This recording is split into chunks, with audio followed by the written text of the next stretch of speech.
네, 뉴스키 오늘은 호남과 민주당 출신으로 지난해 12월 공동선대위원장에 합류했죠. 윤석열 당선인의 동서화합 정책을 든든하게 뒷받침해온 박주선 전 국회 부의장을 연결합니다. 이제 윤석열 정부의 문을 여는 취임식 준비위원장에 지명이 됐습니다. 박 전 부의장이 생각하는 통합의 취임식 그리고 새 정부에 대한 바람을 직접 들어보겠습니다. 부의장님 나와 계시죠? 네, 안녕하십니까. 네, 안녕하십니까.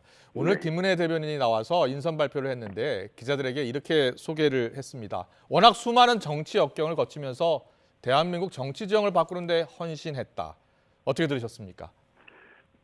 저에게 참 과분한 평가를 해주셔서 고맙습니다만은 예. 제가 뭐 큰 역할을 했다기보다는 이념 편향적인 대한민국 정치 구도를 예. 민생과 실용 중도의 네. 정치로 바꾸는 것이 대한민국 미래에 대한 희망을 심고 국민에 대한 기대를 드리는 게 아닌가 싶어서 그런 역할을 해왔던 점을 평가해 주셨다고 생각합니다. 예. 그리고 저는 또 뭐 민주당 출신이기도 하고 바른미래당 출신이기도 하고 그런데도 이번에 정권 교체를 하는 것이 국가의 장래나 국민의 미래를 위해서도 필요하다고 생각을 해서 원외 인사로 윤석열 당선인을 좀 미약하나마 좀 도왔던 일이 있어서 예. 그 소신이라든지 어떻게 보면은 정도를 걷는 사람으로 평가를 해주신 것 같은데 아무튼 과분한 평가이긴 합니다만은 기분이 나쁘진 않습니다. 예. 예. 알겠습니다. 윤석열 당선인이 직접 부탁을 했다라고 들었습니다. 어제 부탁을 했다고요? 어제 당선인께서 직접 전화를 하셔가지고 예. 대통령 취임 준비위원장을 좀 맡아달라고 말씀하시기에 네네. 그 대통령 취임 준비위원장은 하는 이벤트도 중요하지만 특히나 윤 대통령 국정 철학과 가치와 비전을 담는 취임사가 굉장히 중요한데 예. 제가 감당할 능력이 좀 없다고 제가 완곡히 좀 사양을 했어요. 그랬더니 그랬군요. 국회 부의장도 지내시고 또 정치권에 두루 경륜을 쌓으신 분이기 때문에 충분히 역할을 하실 수 있다고 하면서 저를 좀 도와달라고 말씀하시기에 윤 정부 성공을 돕기 위해서는 작은 미랄의 역할이라도 해야 되겠다 하는 자세와 심정으로 제가 최선을 다하겠다고 생각하고 수락을 했습니다만 어깨도 무겁고 마음에만 부담이 많이 됩니다. 그랬군요. 처음엔 고사를 했는데도 거듭 부탁을 했고 선배님이라고 표현을 했네요. 원래 친분이 있으셨습니까? 검찰에 그분이 봉직하고 있을 때는 같이 근무는 안 했습니다만 되게 이제 검찰 선후배 사업시험 기수가 있기 때문에 저를 호칭을 하실 때 평소에 선배라고 말씀도 하시더라고요. 그랬군요. 알겠습니다. 5월 10일에 맞춰서 이제 대통령 취임식을 준비하셔야 하는데요. 그래도 이제 어제 물론 부탁을 받으셨습니다만 머릿속에 그래도 큰 그림을 그리고 계실 것 같아요. 어떤 취임식을 지금 준비하고 있고 어떤 취임식이 됐으면 좋겠습니까? 저 혼자서 결단하는 문제가 아니고 물론입니다. 준비위원회 인선을 해야 되거든요. 그래서 이제 깊이 있는 논의와 토론을 거쳐서 윤석열 정부가 국민에게 어떤 모습으로 비춰져야 되고 또 국민의 바람이 무엇이기 때문에 그 바람에 대한 해결책을 제시하는 그런 이제 취임사를 통해서 이제 천명을 해야 되는데 그게 바로 공정과 상식, 법치와 정의, 통합과 그다음에 수용, 포용 뭐 이런 맥락과 정신을 바탕 속에서 국정 전반에 걸친 우리 윤석열 후보의 그동안 공약이랄까, 그다음에 말씀하신 내용을 지금 언급을 하도록 그렇게 나름대로는 생각하고 있는데 위원들하고 깊이 있는 논의를 해야 되겠습니다. 알겠습니다. 공정과 상식 또 통합과 포용의 정신이 담겨 있는 그런 취임사까지 준비를 해야겠다라고 이야기해 주셨는데 그래도 장소가 전하는 메시지가 중요하잖아요. 그동안 보니까 13대부터 최근까지 대부분 국회에서 취임식을 했는데 혹시 다른 곳도 검토가 될 수 있는 겁니까?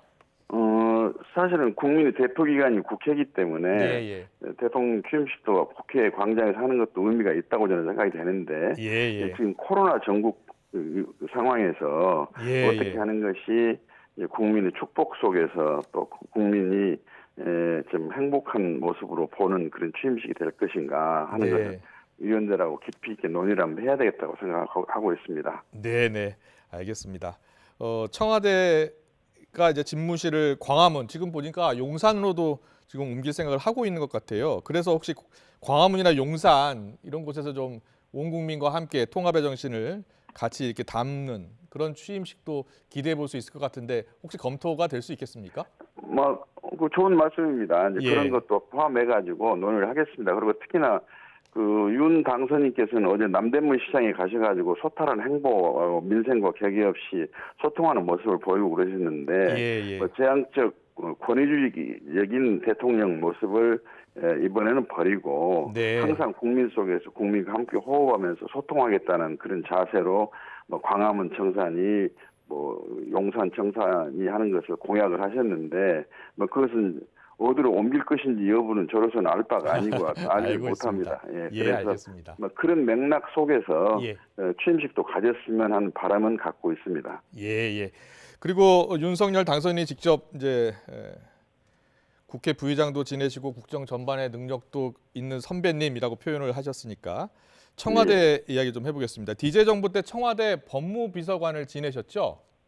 예, 그렇습니다. 그 당시에는 김대중 대통령께서 민정수석을 폐지하겠다고 공약을 하셔가지고 대통령 당선이 된 다음에 이제 법무비서관으로 저를 발탁을 하셨는데 그랬군요. 제가 사실 인사수석과 민정수석의 역할을 제가 겸임을 했죠. 그랬죠. 그 당시 때는 폐지하겠다고 약속을 했기 때문에 김대중 전 대통령 시대 때 이제 폐지를 했고 그래서 다시 부활을 하지 않았습니까? 제가 이제 온노비 의혹에 휘말려가지고 사직을 하고 이제 구속을 당하고 이제 그러다 보니까 거기 청와대 내에 있는 참모들이 이 기회에 민정수석을 좀 부활했으면 좋겠다. 그래서 건의를 드려가지고 필요성이 인정이 돼서 민정수석이 부활이 됐던 것으로 저는 그렇게 알고 있습니다. 알겠습니다. 그 온노비 정보 유출 의혹으로 이제 구속까지 되셨는데 모두 무죄 판결 받으신 거죠? 예, 그렇습니다. 네, 알겠습니다. 새 정부의 첫 과제로 모두 통합을 이야기하고 있습니다. 그래서 인수위 단계를 넘어서 첫 내각 구성까지 인사부터 좀 통합형 인사를 해야 한다라는 지적이 많이 나오고 있습니다. 어떻게 생각하세요? 저는 우리 윤 당선인께서 참 인상적인 말씀을 저한테 주셨는데 제일 처음에 지지선을 하기에 앞서가지고 그분하고 이제 오찬을 하신 일이 있었거든요. 그랬는데 당선인께서는 저는 본인께서 말씀하시기를 나는 최고의 전문가 실력가를 기용을 해가지고 그분들의 판단과 건의 속에서 저는 각 부처 정책을 조정하고 또 판단하고 또 그리고 집행을 할 때는 엄정하게 해야 되겠다. 그런 말씀하신 데다가 정치 입문한 지가 얼마 안 됐기 때문에 정치적인 부채가 상대적으로 적고 또 정치적 신세를 진 사람이 없기 때문에 나 개인을 위하거나 내 측근을 위해서 권한을 남용하거나 국정을 농단하는 일은 절대 없을 것이다. 이런 취지로 말씀하셨거든요. 그래서 그런 것만 보더라도 통합국정, 통합정부를 이끌어갈 충분한 자질과 자세가 준비가 돼 있다. 저는 그렇게 평가를 합니다. 그렇군요. 그리고 윤석열 당선인이 지역 할당, 여성 할당 인사와 관련해서는 좀 선을 그는 모습이었습니다. 실력과 능력 중심이라는 점을 그 큰 원칙을 그렇게 강조했는데요. 이상적으로는 맞다고 볼 수 있지만 현실도 과연 그렇게 될 수 있을까 이렇게 의문을 갖는 분들도 있거든요. 어떻게 생각하세요? 모든 공약과 약속에는 의문이 제기될 수가 있겠죠. 그런데 저는 윤 당선자의 그 양반의 평소의 스타일과 소신, 그다음에 공인으로서 행보 이런 걸 보게 되면 그 약속을 지키려고 보는데 저는 그렇습니다. 사실 대한민국이란 좁은 나라. 여보세요? 다시 한번 말씀해 주세요.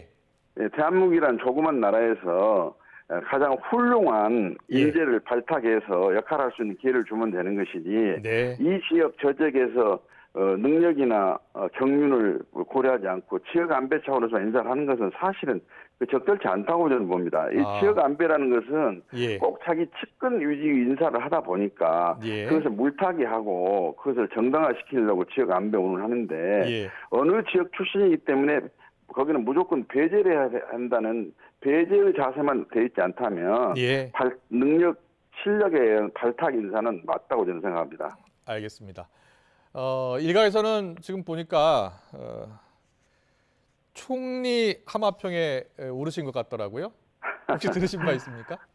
저는 뭐 이제 언론을 통해서 예. 그 보도된 내용을 봤습니다만은 네. 제가 뭐 그만한 능력이나 자질이 겸비된 사람인지 모르겠습니다. 예. 그러나 이제 윤 정부 성공을 위해서 네. 어떤 미랄이라도 역할이 필요하다면은 해야 되겠다는 그런 자세와 마음은 돼 있습니다만 뭐 저에게 그런 기회가 왔을는지는 그건 알 수가 없네요. 예.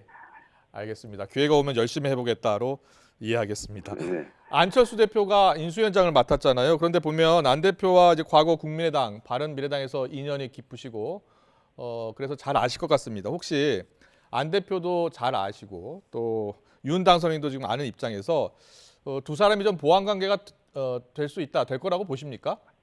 저는 될 거고 또 충분히 뭐 성공적으로 조합이 이루어졌다고 저는 생각하고 있습니다. 왜냐하면 두 분 다 사심이 없는 분들이고, 안철수 대표는 다 아시는 바와 같이 그 과학 기술 분야에 있어서는 항상 본인이 역점을 두고 또 4차 산업혁명에 대비해야 한다는 연구도 많이 하고 주장도 많이 펼치고 왔었는데 이번에 정책적으로 연합을 하고 또 그다음에 우리 정치 개혁도 해야 되겠다고 의기소통에서 의기투합이 됐기 때문에 사심이 없고 오로지 국가에 충성하고 국민을 섬기는 데만 역점을 두겠다는 윤 당선인의 그 자세와 생각이 저는 합치된다고 생각합니다. 예, 알겠습니다.